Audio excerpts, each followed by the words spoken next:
Demon Souls, Dark Souls, Sekiro, and now Elden Ring. Titles that are seemingly synonymous with difficulty and pure punishment. If games like Assassin's Creed and Far Cry are the missionary of the open world games, well then Elden Ring might just be that girl in the latex suit with the spiky stiletto sticking it straight into your scrot. Yes, Elden Ring is going to be punishing. Yes, these games are known for being difficult, but today I want to tell you guys whether or not I believe that Elden Ring is worth it if you have never played the Souls games before. What's up guys, it's Average Owl making average content for the average viewer, and today I'm going to talk to you about just that. I really want to go in deep and explain to you guys why I personally think that even if you have never touched a Souls game before, you really should consider giving Elden Ring a try, especially because you do not want to miss out on what is potentially the best game of the year. Now, before we go too far into the video, I do just want to say that yes, I know that this is a little bit different to my normal stuff that I make on this channel. In the past, I've tended to make videos purely on first-person shooter games. However, I have always had a deep love and appreciation for deep RPGs, and for that reason, I'm so excited to be bringing you as much Elden Ring content as I can. But with out of the way, let's talk about Elden Ring and whether or not it's going to be worth it for you. Now, I would be remiss to not start this video by talking about the massive elephant in the room, and that is, of course, difficulty. Difficulty is going to be the main thing that people feel is holding them back from trying Elden Ring. For fuck's sake, difficulty and From Software games are so synonymous with each other that there is even a subgenre of games born from these titles, Souls-like. Whenever a new game that is challenging and has challenging boss fights and really tests you to the limit of your gaming ability comes out, it's always referred to as Souls-like, and that speaks testament to the apparent difficulty of these games. Now, I want to tell you guys one thing straight off the bat.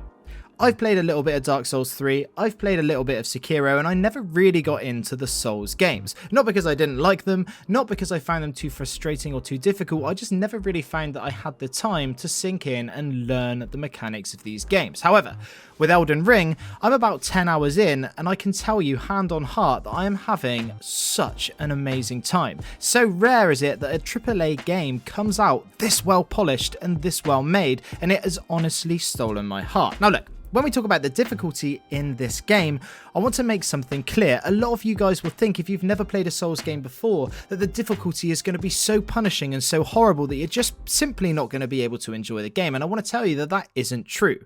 The difficulty comes as much as it is a puzzle. Each boss fight, each different enemy you encounter, and each different archetype of enemy that there is in the world is essentially a puzzle. There are ways that you can defeat them. There are movesets that these characters have that are constantly repeating themselves, and once you learn these things and learn which way is best to fight these people, the game becomes a hell of a lot easier. That's not to say that you're not going to die all the time, and that's not to say that you aren't going to make mistakes, but the real beauty of these sorts of games is that you honestly feel yourself progressing in terms of your own skill and your own ability to solve these puzzles. The thing is, there aren't going to be these incredibly dense and boring tutorials in this game. The game does not hold your hand, and it won't shy away from throwing you in at the deep end, but that's part of its charm, and that's part of the reason why this game is so fucking rewarding and so addicting. For example, at the beginning of the game, in the background, you're seeing this boss that you come across literally when the game starts, this golden tree sentinel on the back of a fucking horse,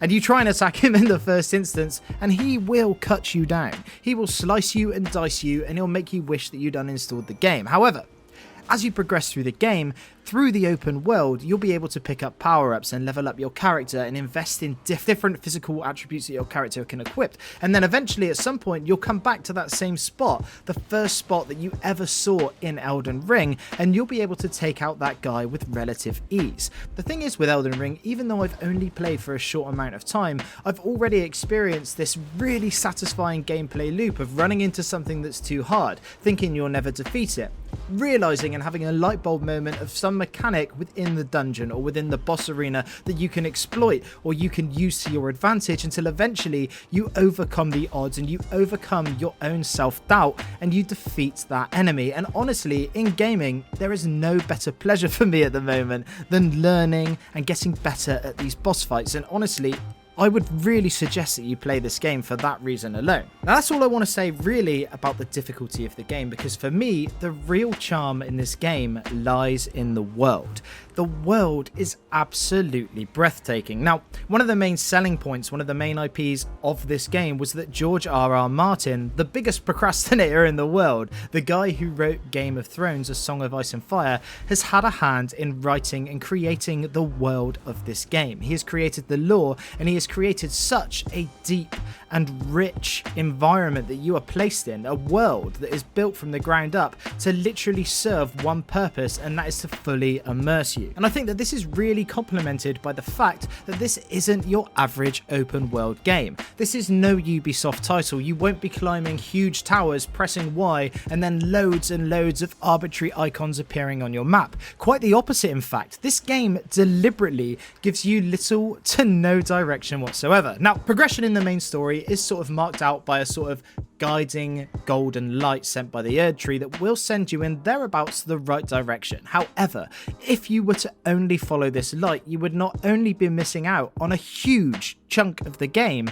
but also you'll find it a hell of a lot more difficult. You see, the thing is, with this game, the open world seriously rewards you for your exploration. Wherever you go, whatever you see in the distance, whether it be a broken down, seemingly abandoned church, or a little copse of trees somewhere in the distance, or even a cliff with a small black entrance somewhere near it, everything is explorable and everything will be rewarded, whether that be by dungeons or new items or merchants that you can buy things off. The thing is, the longer you spend in this world searching things, the more you will realize that it's almost endless how much you'll be able to find. There is always something to do, and as long as you are open-minded and sort of willing to make your own decisions and your own opinions about this game, you are going to have such an enchanting experience. If you're looking for a deep, rich story that holds your hand and has cinematic cutscenes every 5 minutes, then Elden Ring isn't going to be for you.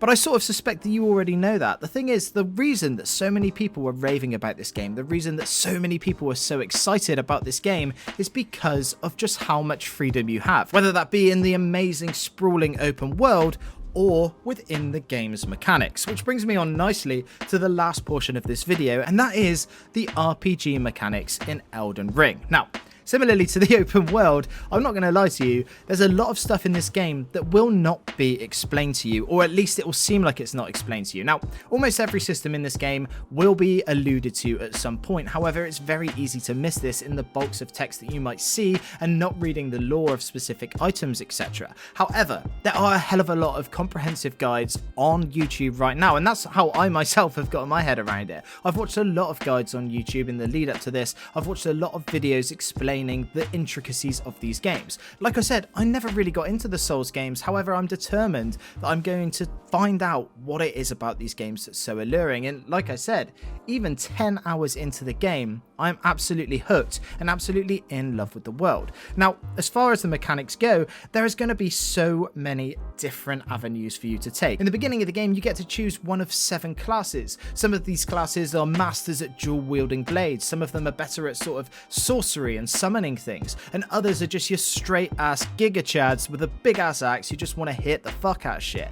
And the thing is, no matter how many times you play through Elden Ring, there are always going to be different ways to play it, different avenues to explore, different skills to invest in, different weapons to try, different weapon arts to try, different things you can summon. It literally seems endless. I bet there is an infinite amount of different combinations of things that you can try in this game that will make your gameplay that much different. Look, I don't want to give you any spoilers, and I don't want to go too deep into what these mechanics are. Similarly, I don't want to tell you too many of the locations in the open world that will literally take your breath away, because ultimately the only way that you're truly going to be able to enjoy this game and experience it is by experiencing it for yourself for the first time. In the first 10 hours of the game that I've played, there have been so many moments where I've literally had to stop and go, holy fuck, that was awesome. Or shit, I need to run away because this dude is going to absolutely cave my head in. And honestly, in gaming in the modern age, these sorts of feelings just aren't evoked that often. Too often we just get carbon copy games of formulas that we've had for years gone, and then enters Elden Ring into this space, and it really does give you a truly unique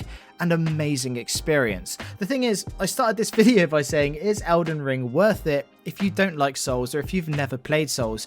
And the thing is, I would honestly say that for £50, Elden Ring is worth it for everyone, and I'd top that by saying again, every single person who calls themselves a gamer owes it to themselves to try this game. But anyway, that's about all I want to say for today's video. I am planning on making a lot more Elden Ring content because, like I said, I'm truly enchanted by this game. Now, for those of you who have watched my videos for a while, you'll know that I love to see who sticks around until the end. So if you're still here, I'd like you to let me know by answering this question down in the comments. Would you rather have no bones in your legs or no bones in your fingers? Anyway, that's it from me today.